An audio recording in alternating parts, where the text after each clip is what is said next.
lagi ay pumapalakpak sa Diyos kasi bakit? Siya yung nagbigay ng mata mo. Ganda ng mata mo, diba? Ganda ng buhok mo. Hindi ka ni Lord ng kamay. Hindi ka ni Lord ng paa. So dapat, papalakpakan mo si Amang Yahweh. Kasi siya yung nagbigay sa'yo ng magandang mata. Diba? Hindi namin lang yung mother mo. Kaya na mother mo. No? Kaya dapat, papalakpakan natin ng Diyos kasi si Lord ang nagbigay sa atin ng buhay. Diba? O. Kaya palakpakan natin ang Panginoon!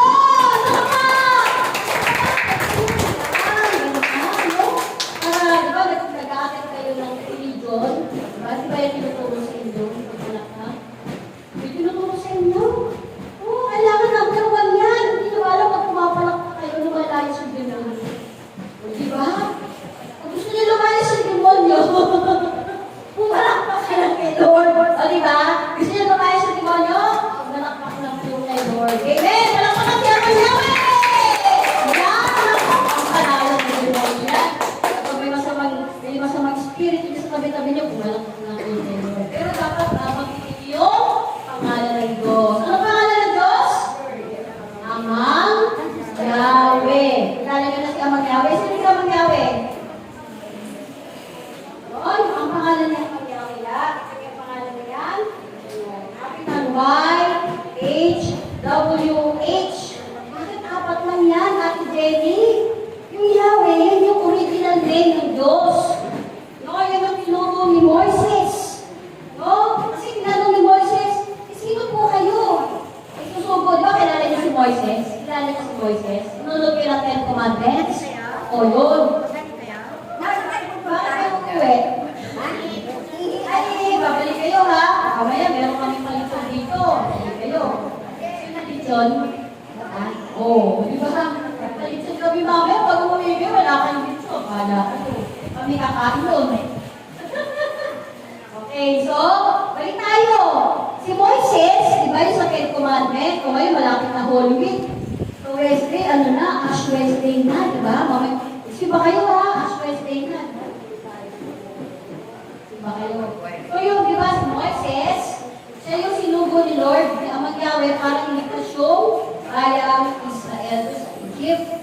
Ngayon, tinanong siya, ano daw ang pangalan? Tinatanong ni Moises, sino po kayo? Ako si Yahweh.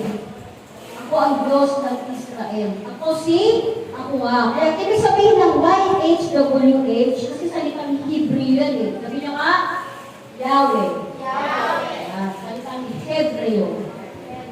Ang ibig sabihin ay, ako nga. Sabi niyo nga, ako nga. Ibig sabihin ko, ano kailangan mo siya yun? Kailangan mo ng talino. Ikaw. Anong grade 1 kung 2nd grade? Hindi mo lang kita. Yung pamangkin ko, puro line of 9. Galing. Sama sa top. Ikaw, okay. Anong grade mo? Ay, hindi mo kita. Kaya nga dapat eh. Si Lord, si Amang Yahweh yung nagbibigay ng talino. Kaya dapat, lagi kayo mag-pray, hindi ko rin yung Yahweh ng talino. Kaya sabi nga, ako nga. Kung ano yung kailangan mo, ako yun. Tawagin mo rin yung pangalan ni Amang Yahweh ng 3 times. Ate.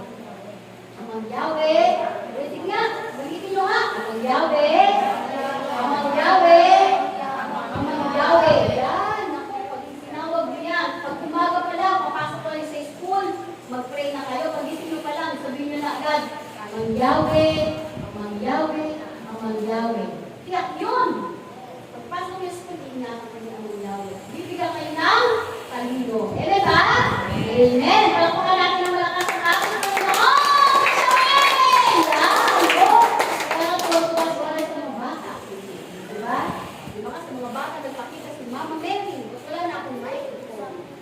Baka napindot nyo. Opo. Hello.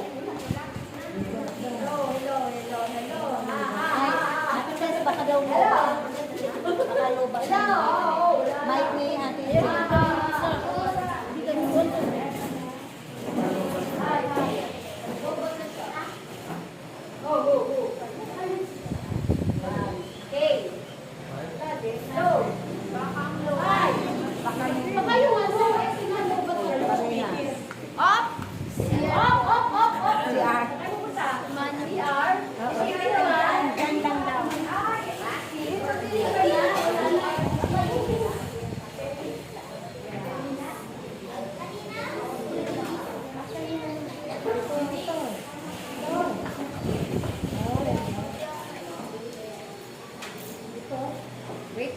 mga bata.